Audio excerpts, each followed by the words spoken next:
Ya udah berarti nanti, slide-slide karena tadi kan lupa record ya temennya. Jadi, slide-slide sebelumnya nanti kalian bisa pelajari ya, akan, paham kan ya maksudnya kalau misalkan ternyata materinya kurang ya bisa cari, melalui sumber-sumber yang lain gitu. Nah, di sini kita lihat, ada tabel. Tabel ini, memperlihatkan proyek S dan proyek L. Kita anggap proyek S ini adalah proyek yang dikerjakan dalam waktu yang singkat, dan proyek L ini dikerjakan dalam waktu yang lama. Nah, di sini ada time horizon-nya. Di sini ada time horizon di mana ada, tahun ke-1, tahun ke-2, tahun ke-3, dan tahun ke-4. Kita cuma sampai tahun ke-4 aja. Nah, ada informasi di situ tentang arus kas yang kira-kira akan diterima oleh perusahaan ketika perusahaan itu menjalankan proyek tersebut. Kita lihat, proyek S ini menghabiskan dana proyek sebesar 1.000. Kemudian, pada tahun pertama, proyek S akan mendapatkan, arus kas masuk sebesar 500. Tahun kedua sebesar 400, tahun ketiga sebesar 300, dan tahun keempat sebesar 100. Sedangkan proyek L sama biaya investasinya, tapi pada tahun pertama ia hanya mendapatkan arus kas masuk sebesar 100, tahun kedua mendapatkan arus kas masuk sebesar 300, tahun ketiga mendapatkan arus kas masuk sebesar 400, dan tahun keempat mendapatkan arus kas masuk sebesar 600. Nah, kita bisa lihat time horizon yang di bawahnya, di mana proyek S dan proyek L ini arus kas yang masuk itu berlawanan ya. Jadi kalau misalkan proyek S itu ternyata di tahun-tahun pertama dia akan menghasilkan arus kas yang lebih besar. Kemudian semakin lama semakin menurun arus kasnya yang masuk. Sedangkan proyek L ternyata malah di tahun-tahun pertama ini arus kasnya sedikit, tapi akan melonjak di tahun-tahun setelahnya gitu. Slide ke-6.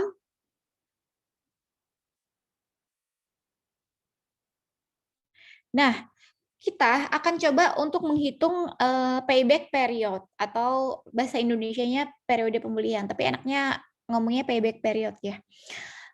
Periode ini merupakan periode pemulihan yang didefinisikan sebagai ekspektasi jumlah tahun yang diperlukan untuk menutup investasi awal. Payback period dapat diartikan sebagai pengembalian modal investasi dalam jangka waktu tertentu atau berapa jumlah tahun yang dibutuhkan guna mengembalikan nilai investasi semula. Jadi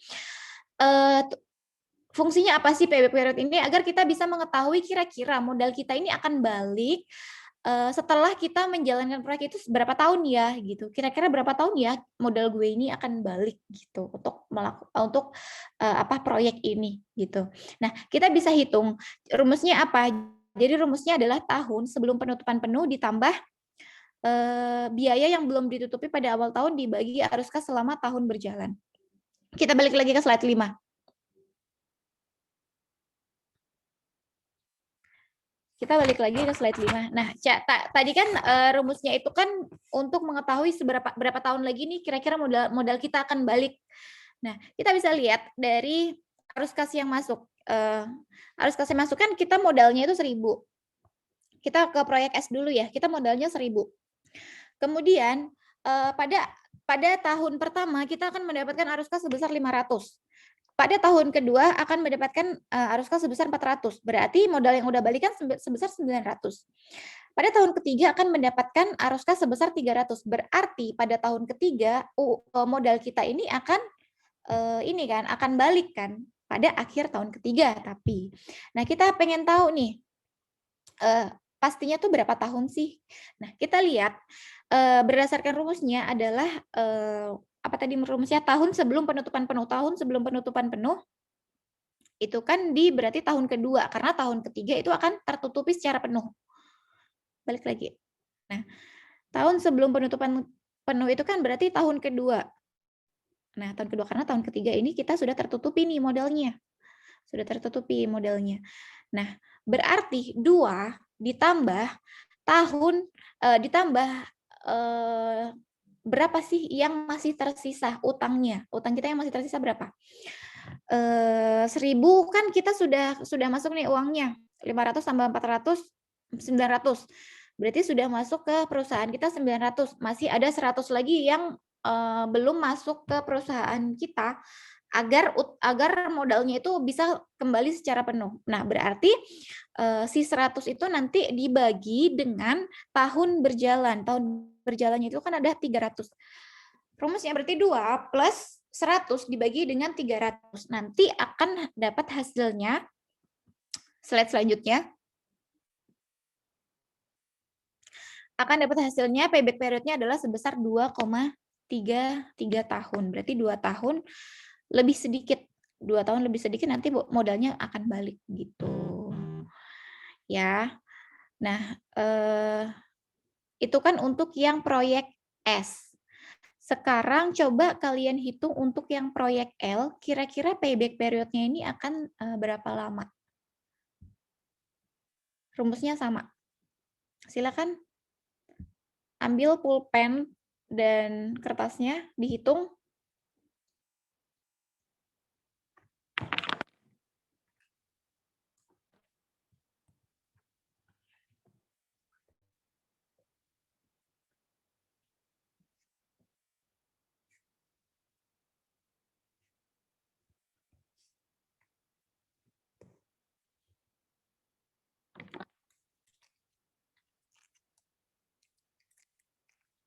Temu nggak?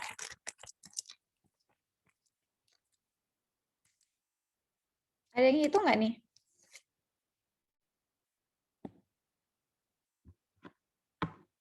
Ada, Miss. Oke, coba dihitung berapa hasilnya.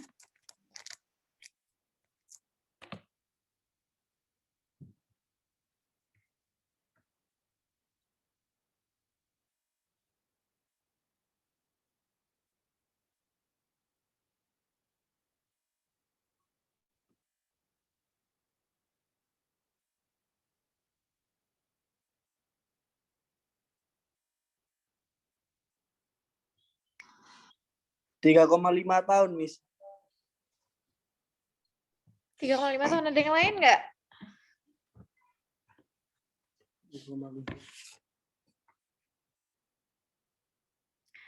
Tahun sebelum penutupan penuhnya berapa?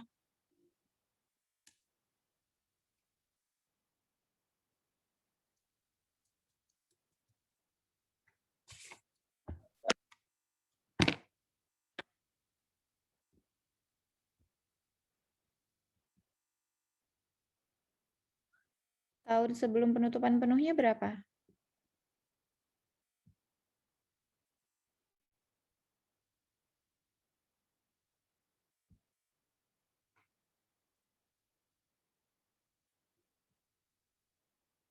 Berapa nih? Ada yang hitung nggak nih?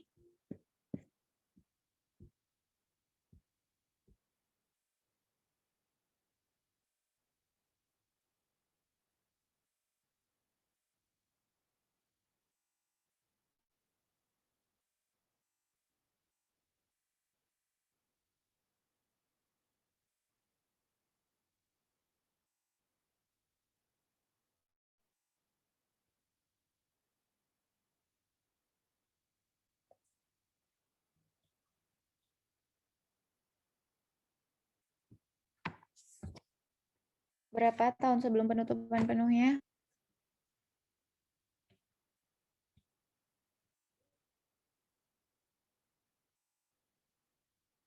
Dua juga bukan ya, Miss? Bukan. Kita lihat di tabelnya. Coba lihat di tabelnya. Tahun pertama dapat arus kas 100. Tahun kedua dapat arus kas 300. 400 kan?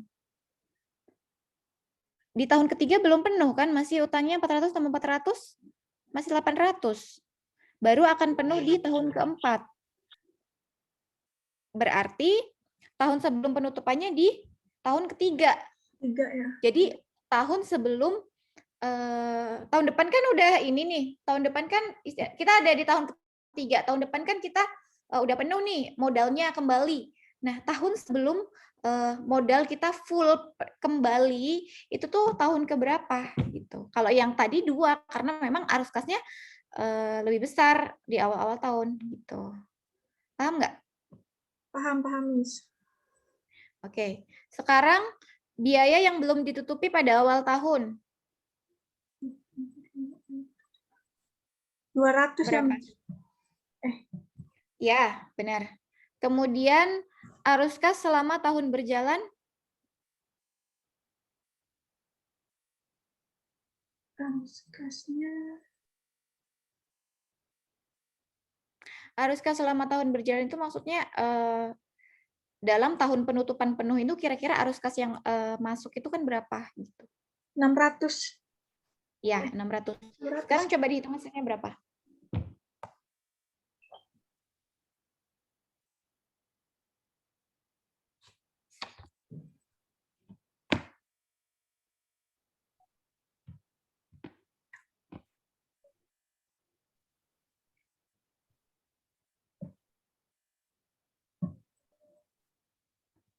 Enam tahun, Miss.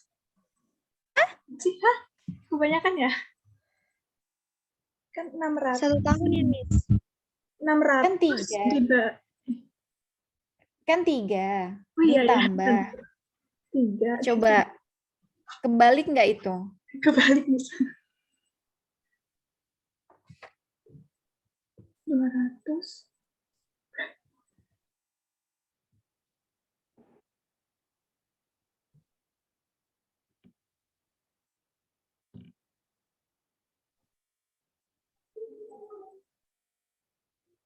Jadi 3,33 tahun ya, Miss? Iya, betul. Gimana? Bisa ya? Bisa, Miss. Oke, bisa ya. Kita lanjut ya kalau udah bisa ya. Teman-teman yang lain gimana? Paham nggak?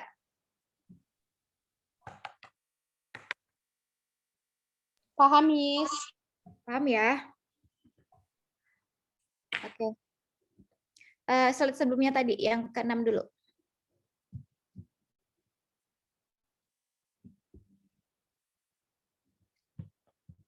Nah, di sini ada yang biasanya disebut sebagai proyek mutually exclusive. Jadi proyek proyek mutually exclusive.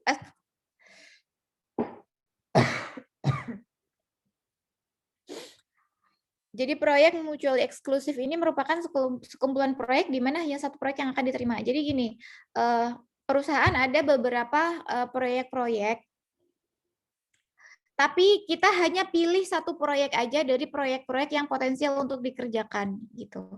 Ada juga kan perusahaan yang emang ya udah proyeknya dikerjakan semua gitu. Tapi ada mungkin beberapa kondisi yang menyebabkan perusahaan itu hanya menerima satu proyek saja. Itu disebut sebagai proyek mutually eksklusif. Nah, di sini apabila perusahaan menginginkan pemulihan proyek yang lebih cepat, biasanya proyek itu yang akan diterima.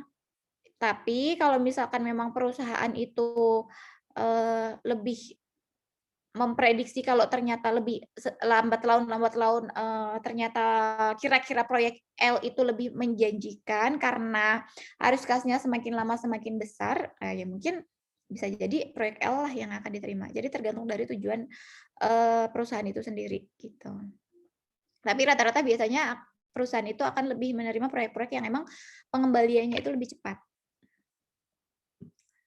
Yuk, slide selanjutnya.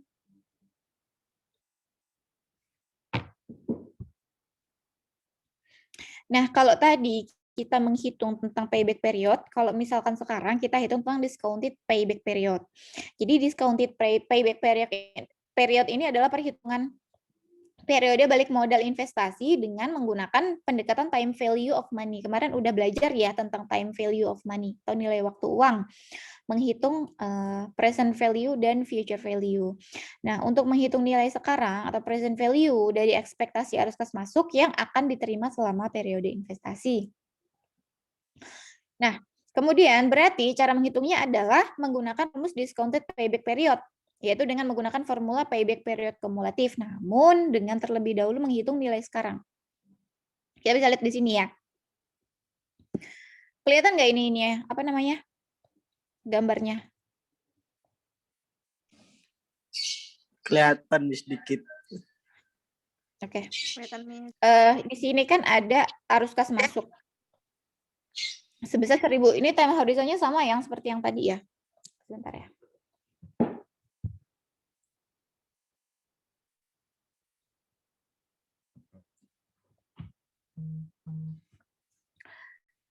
Jadi time horizonnya sama. Kita lihat di sini arus kasnya 1000, kemudian tahun pertama arus kas yang keluar 1000, tahun pertama dapat arus kas masuk 500, tahun kedua 400, tahun ketiga 300, tahun keempat 100 untuk proyek S.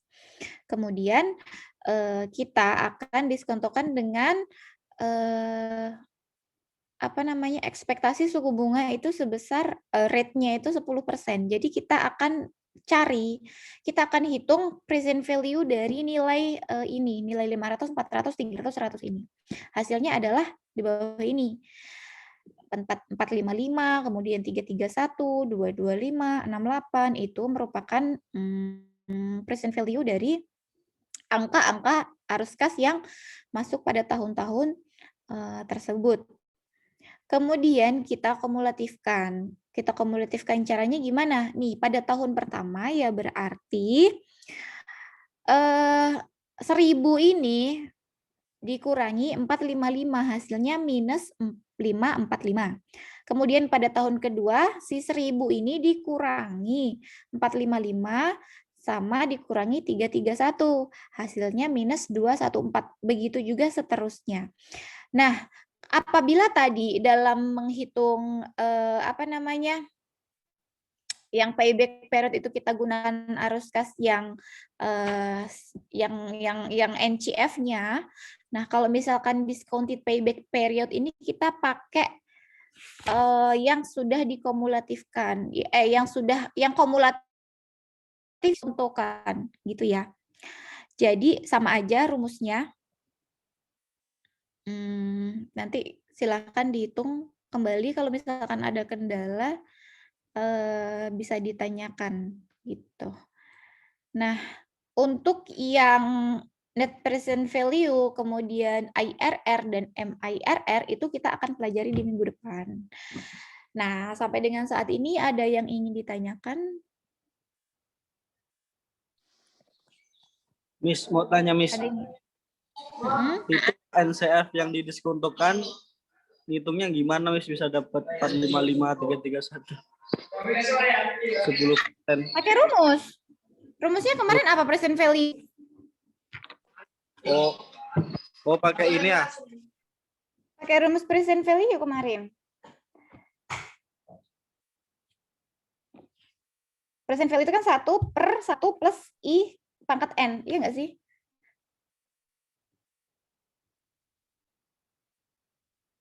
Mau coba hitung?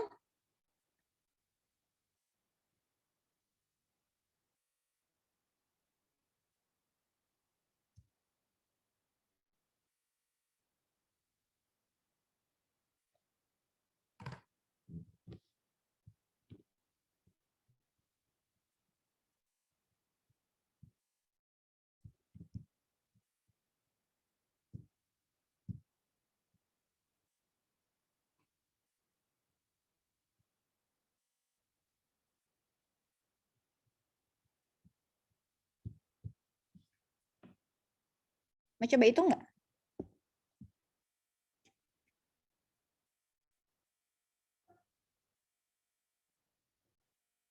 Masih ingat nggak rumus present value kemarin? Kita belajar present value itu sebentar, saya cek dulu materinya. Kayaknya sebelum UTS ya. Present value.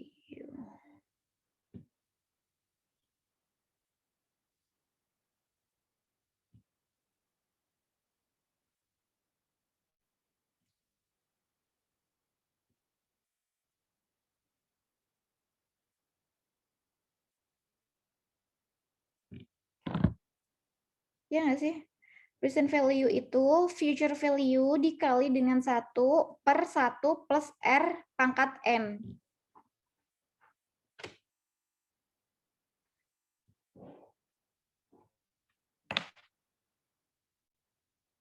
Ya, Miss, benar. Oke. Ada yang ingin ditanyakan lagi?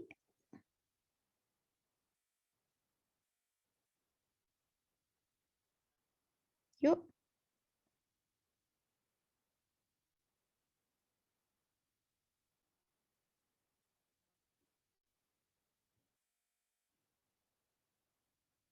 Sudah